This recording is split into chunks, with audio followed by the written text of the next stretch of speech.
ข้อยมีความสุขที่สุดและขอบใจหลายๆสำหรับความจริงที่ว่าตอนนี้ข้อยมีรายได้18 ล้านกีบต่อเดือนหรือประมาณ216 ล้านกีบต่อปีหรือว่าประมาณ600,000 กีบต่อมื้อต่อวันเดี๋ยวนี้ข้อยมีรายได้600,000 กีบต่อวันแล้วเด้เดี๋ยวนี้ข้อยมีรายได้18 ล้านกีบต่อเดือนแล้วเด้เดี๋ยวนี้ข้อยมีรายได้216 ล้านกีบต่อปีแล้วเด้ข้อยเป็นคนที่มีความสุขที่สุด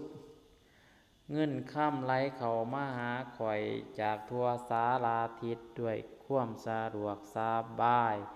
เงินค่ำไหลเข้ามาหาข้อยทั้งกลางเว้นและกลางคืนอย่างบ่หยุดยั้งเงินค่ำจำนวนหลวงหลายไหลเข้ามาหาข้อยด้วยความง่ายดายและมั่งคั่งเงินค่ำไหลเข้ามาหาข้อยทั้งกลางเว้นและกลางคืนอย่างบ่หยุดยั้งข้อยเป็นแม่เหล็กดึงดูดเงินค่ำจำนวนหลวงหลายเงินค่ำทั้งเงินดอลลาร์เงินบาทเงินกีบไหลเข้ามาหาข้อยจากทั่วสารทิศด้วยความสะดวกสบายและมั่งคั่งข้อยมีเงินเต็มกระเป๋าตลอดเวลาข้อยมีเงินเต็มกระเป๋าตลอดเวลาเงินบาทเงินดอลลาร์และเงินกีบข้อยเป็นคนที่มีความสุขที่สุดข้อยเป็นคนที่เจริญรุ่งเรืองร่ำรวยทั้งด้านเงินค่ำและสุขภาพข้อยเป็นคนที่มีโชคมีชัยตลอดกาลข้อยเป็นคนที่มีบุญวาสนาดีตลอดกาลเงินค่ำไหลเข้ามาหาข้อยด้วยความง่ายดายและมั่งคั่งเงินค่ำไหลเข้ามาหาข้อยจากทั่วสารทิศด้วยความสะดวกสบายและมั่งคั่งข้อยเป็นแม่เหล็กดึงดูดเงินค่ำจำนวนหลวงหลายมหาศาลไหลเข้ามาหาข้อย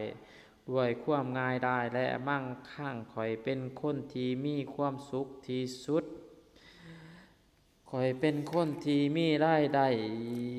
มากมายมหาศาลข้อยเป็นคนที่มีความสุขที่สุดข้อยมีรถRange Rover คันงามๆข้อยมี